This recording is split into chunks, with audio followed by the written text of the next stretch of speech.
Hello পৃথিবীর মানুষজন, আরেকটি নতুন ব্লগে আপনাদের স্বাগত জানাই। আজ আর কোনো পাহাড় নয়, আজ চলে যাচ্ছি খুব সুন্দর এবং চেনা পরিচিত একটি জায়গার উদ্দেশ্যে, যেখানে গেলে হাজারো মনের সব ক্লান্তির অবসান ঘটে।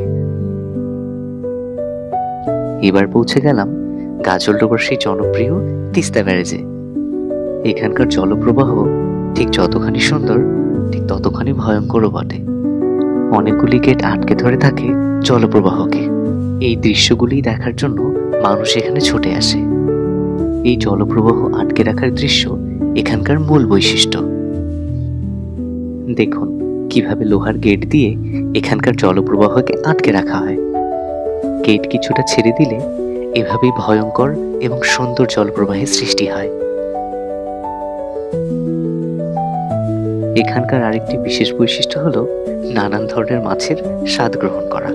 সাথে একটু চা হলে আড্ডা আরো জমজমাট হয়ে ওঠে। দেখুন এখানকার দোকানগুলিতে এভাবেই নানান ধরনের মাছগুলোকে সাজিয়ে রাখা হয় এবং সাথে অনেক মানুষের ভিড় জমে যায় এই নানান ধরনের মাছের স্বাদ গ্রহণের জন্য। এবার চলে এলাম জলপ্রবাহের উপর সৃষ্টি করা আর একটি ব্রিজে।